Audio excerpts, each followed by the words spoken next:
Hey guys, it's your boy Jperp. Today we're going to have a brand new video from Call of Duty Ghosts. We're actually going to do a scope comparison, a couple different scopes they have available on Call of Duty Ghosts. As you guys can see on the screen right now, we're actually going to do a red dot scope. Going to be kind of breaking down most of the scopes that are in the game. I'm not going to do them all. There's a few of them that I didn't touch on, but this is pretty much the majority of all of them. I believe like they're on the sniper scope. There's an actual iron sight that you can choose if you want to be a no scoper. But as you guys can see, we're doing the red dot right now. I haven't really chose too many red dots. Kills. It's just a very generic scope. Everybody knows what a red dot looks like.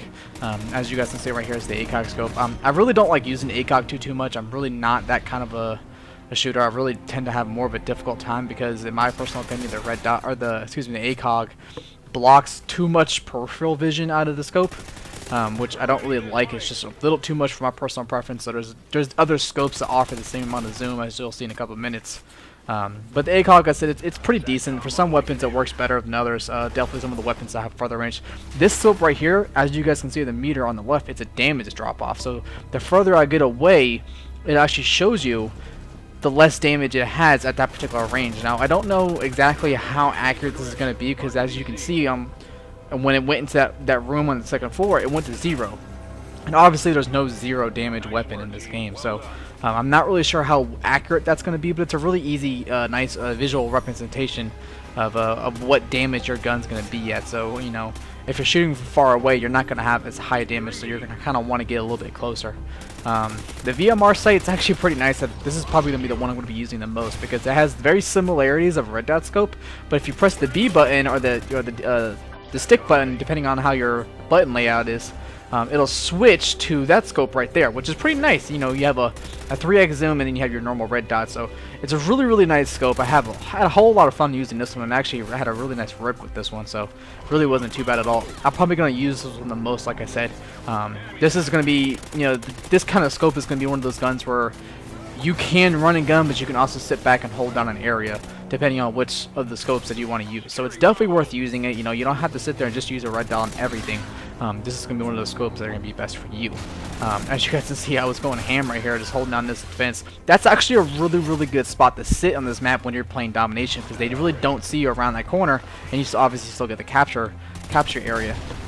It's a really cool scope. I like the fact that you can switch between the both. Depending on your button layout, a lot of people say that when they use the joysticks layout, not tactical, whatever the normal one is, that they tend to switch in and out when they're zooming. I like to use tactical, to where the B button changes it. It's just my personal thing. This is the thermal hybrid scope. This one right here actually does have 2 different settings. I don't show it in the video because I didn't even realize it did when I did the video.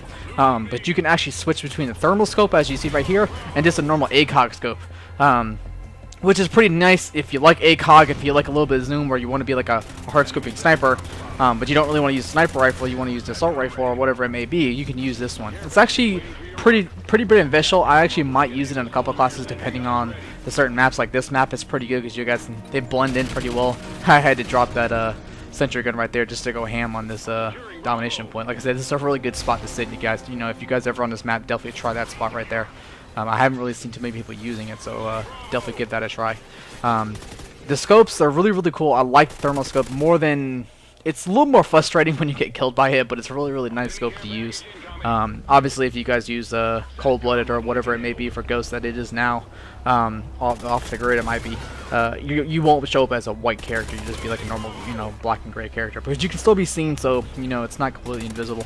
But it's a really good scope. As you can see right here, shooting all the way across the map, and you just stand out like a sore thumb. Really cool scope. I like it a whole lot. The next scope, I think, is the tracker sight. I'm gonna talk to you guys a little bit more about. I haven't really don't like the tracker scope, because they really changed it a lot from the other ones. If I could use here with the tracker sight. This one also has 2 different settings. You pretty much change it to an iron sight into this sight. Biggest difference obviously is you see that the tracker scope is a vertical rectangle twins, where the other tracker scope in, you know, Black Ops 2 was a little more rectangle and a square. So your peripherals are completely destroyed in this scope, which is nice because it's a really nice balancing feature. Because this scope is OP. I mean, if you know how to use it and you're good at using it, this scope is phenomenal. You're just sacrificing the fact that you just have no peripheral vision. So, as you can see right there, you press B, or you press, you know, the left joystick, the right joystick, excuse me. You guys can change to a red dot, or not red dot, iron sight. So, it's a really cool scope. You know, it puts that yellow aura. It's a really beast of a scope, depending on your personal preference. I don't like using it a whole lot. I like my peripherals a little bit more. That's why I kind of use the BMR scope a little bit most, because you know, when you scope in, you're really vulnerable depending on what kind of character you like to play as. You know, I like to move a lot. I don't really like to camp that whole lot depending on what kind of map I'm playing on, but I like to move, so you know, losing my peripheral vision really sucks for me personally. So thank you guys so much for watching the video. I really appreciate it. If you guys like what you guys see, hit like. If you guys want to see some more, hit subscribe. Got a couple more weapon reviews coming up soon. I'm going to try and actually do all of them. Sniper rifles are going to be kind of suck because I'm really not that good of a sniper, but I can give it a try and see what it comes out to. Hopefully it doesn't take too long to come out with a new video. Hopefully you get an Xbox One pretty soon. I'm not really sure. I'm not holding my breath for it, to be honest with you, but maybe that might happen. Thank you guys so much for watching the video. Peace out. Bye.